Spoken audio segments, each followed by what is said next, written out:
Мен азыркы учурда Москва шаарында иштейм. Ороз айында сизге жолугайын деп Кыргызстанга баргам, сураштырсам сизди умрада дешти. Эми баягы Ороз айында Египетте болуп, Египеттен анан умрага барып аттык да.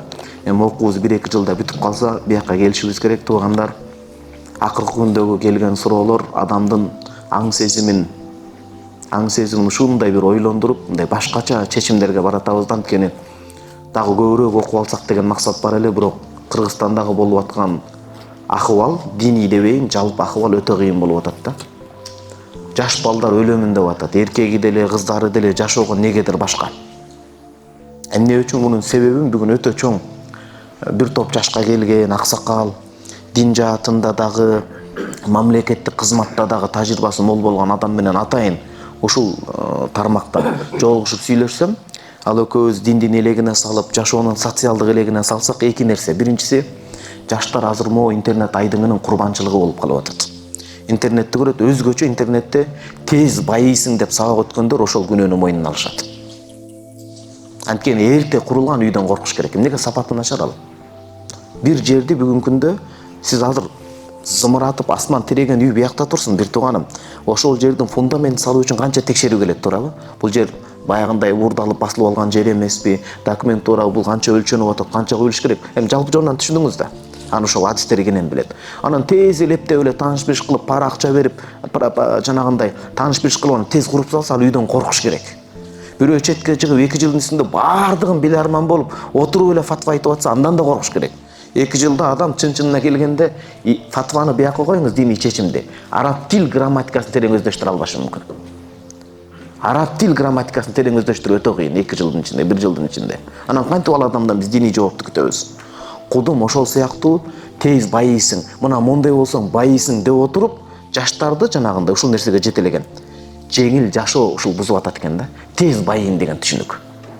Адам баягындай бир нерсеге татыктуу болуп жетпесе, анын мындай бир мисалы мына дүйнөнүн статистикасын алып караганда, уруксат бериңиз, бир аз ушул нерсеге кенен токтолоюн, анткени бул көйгөй болуп атат да. Анан бирөө 15 жыл, 20 жыл илимдин түбү жок экен. 100 жыл деле Египетте калып окусаңыз, Иорданияда калып, Саудияда калып окусаңыз деле илимге жете албайсыз. Балким бир тамчыга жетерсиз. Илимдин түбү жок. А бирок могул жерде адамдардын акыбалы кыйын экен да. Эртең ошентип доктор болуп, профессор наук болуп келип алып, бирок адамдардын баардыгы оор акыбалда калса, сен укпай кала турган акыбалда болсо кандай болот анда? Кантип жооп беребиз? Ошон үчүн окуп аткандар өтө эртелетип деп айтпайм, сапаттуу окуп, бирок көп кечигип, ал жердин жыргал жеңил жашоосуна көнүп алып, 1-2 спонсорлорду таап алып, колдоочу демөөрчүлөрдү жүрө бергени бул жакшы эмес. Окусун терең, окуш керек. Бирок окугандан кийин анан келиш керек болот. Эл менен эсептешиш керек. Илимдин өмүрүн зекет. Анткени жаштардын бүгүнкү күндө мындай тез эле өлүп, жашоо кыйынчылык болсо эле өлүм менен чечим табам дегени жанагы жеңил турмуш, жеңил байлыкка жеткизи бар. Жана баскычтарды баспастан тез эле. Баланын өзүн Аллах Таала сүт, буламык менен жеткирсе, бул төрөлө калып эле манты жейин дегендей кеп болуп атат да. Жөнөкөй түшүнүк менен айтканда. Бул биринчи себеп. Экинчиси үй бүлөдөгү туруктуулуктун жоктугу да көп себеп болуп атат. Үй бүлөдө ата-атадай мээрим бере албай калган себептен, эне-энедей мээрим бере албай калган себептен балдар анан үйдүн ызы-чуусуна мындай кайыл болуп, сырттагы көчө достордон алчу нерселерден, анан ата-энеден тарбия албай, көчө достордон алып кетип атат да тилекке каршы. Негизги өзөктүү себеп экөө тең биригип келип эле ыйманга, динге барып тапшырылат. Анткени былтыр Египетте жүргөндө бул маалыматты Кыргызстандын сайттарынан окуп көп эле синтотроптук баягы эме бар го, наркотиктер. Ошол синтет. А бул нерселер азыр мектеп окуучуларында аябай көбөйүп атыптыр. 18-20 курактагы жаш кыздар, балдарды бияка коюңуз. Кыздар бүгүн кечирип коесуз, мен бул сөздү айтып атканым үчүн. Баңгизатты катуу колдонуп, сайынып, бичип, колдорун кескилегенге чейин барып атат экен. Анткени бул дүйнөлүк жанагындай нерсе турат мунун наркотрафик башчысында. Баягы Telegram жана башка менен аларга чыгуу өтө кыйын болот экен. Биздин байкуш баягы Аллахым ыраазы болсун, милиция кызматкерлерине, башкаларга да бул кыйындыкты жаратып атат да.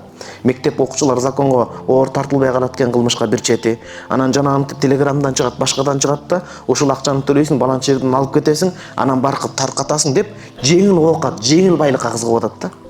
Тез эле байып кеткиси келип атат. Анан ал жерден Кудай сактасын таап алып, бөлүп грамдап сатып. Неге муну айтып атам, бир тууган, неге айтып атам? Бардыгыбыз көңүл кош болбойлу. Ан үчүн баарыбыз үй бүлөгө тың бололу.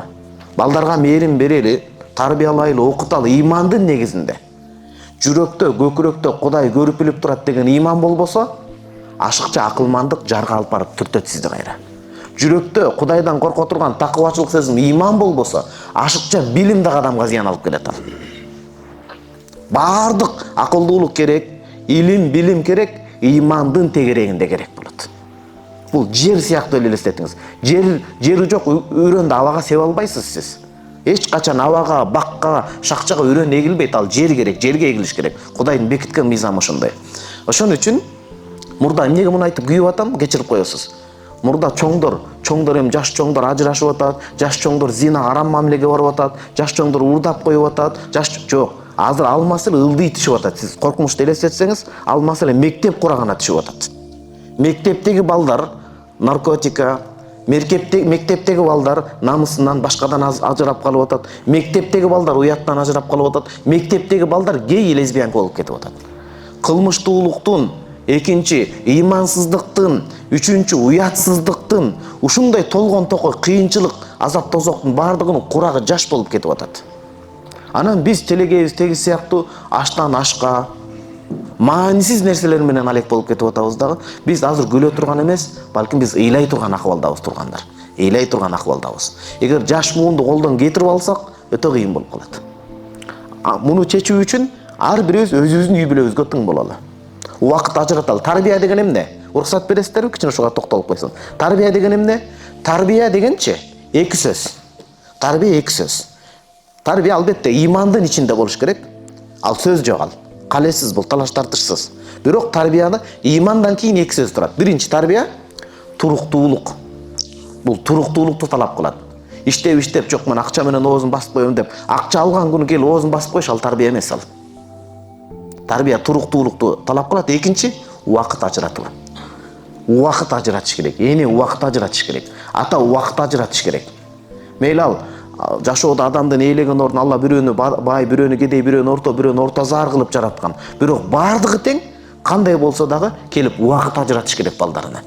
Убакыт ажыратыш керек. Биз убакыт ажырап, ата-эне менен балдардын ортосунда ишеним көпүрөсү болбосо, ал ишенимдичи, ортодогу ишенимди ата-эне толтурбаса, сүйүүнү, ортодогу нерсени ал жаман жак менен толтуруп коет. Анткени бүгүн шайтан жана шайтандын аскерлери күнү түн уктабай болуп көрбөгөндөй ылдамдыктын үстүндө иштеп атат. Болуп көрбөгөндөй ылдамдыктын үстүндө иштеп атат. Үйдө туруп төрүбүздөн алып коюш коркунучу болуп атат. Туугандар, ар бирибиз ойлонолу. Ар бирибиз ойлонолу. Үй бүлөбүзгө бекем бололу. Ошон үчүн мына мунун бардыгы динге келип такалат. Могу тандалган хадисте Имам Бухари, Муслим риваят кылган хадисте Пайгамбар салам 14 кылым мурда бул нерсени көрүп айтып койгон. Алла таала көрсөтүп билгизип. Пайгамбарчылык белгиси катары эмне деген? Инна мин акмалил му'минина иманан. Момундардын эң иманы толугу ким?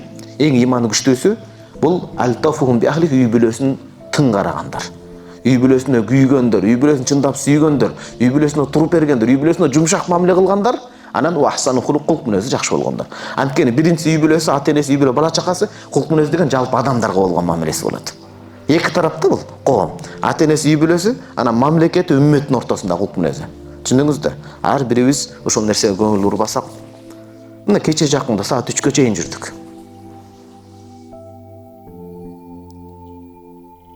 Жүрөк сезет экен, талак маселеси келген экен. Анткени кече чечип койбосок, бүгүн сабак башталып калат, чече албай калабыз. Түндө бир чалуу келди. 12ден 41ге жакындап жүрөк сезген экен ошону. Уктай албай баскыбыз келип, эки досубузду алып, кичине басып келеличи, жүрөк сыгылып атат деп, тигилердин талак маселесин чечип чыксак, 20нын тегерегиндеги бир кыз, мен жашоодо тойдум, Кудайга күнөөкөр болбой өлүүнүн жолу барбы деп жазып калды да. Ал жерде биз админди Артур Бейди даярдап койгонбуз. Анан мындайча айтканда өлүм менен өмүрдүн ордунда турат тиги. Дароо чалып барып чечип калганга аракет кылды, Кудайым себепкер кылды. Айтат, мен Кудай менен сүйлөшкөнмүн дейт тиги кыз. Аллахым, кудуретиңди көрсөтчү, мен алым калбай калды. Кудуретиңди көрсөтчү. Болбосо мен жаныңды өзүңө тапшырайын деп калганмын дейт.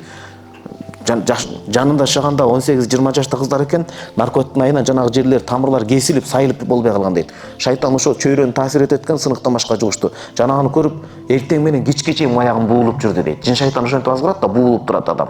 Анан буулуп жүрдү да, анан бычакты колума алып, жанагындай өзүмө кол салайын деп калгам дейт. Бул бир эле бизге чыгып калган жаштыкы да.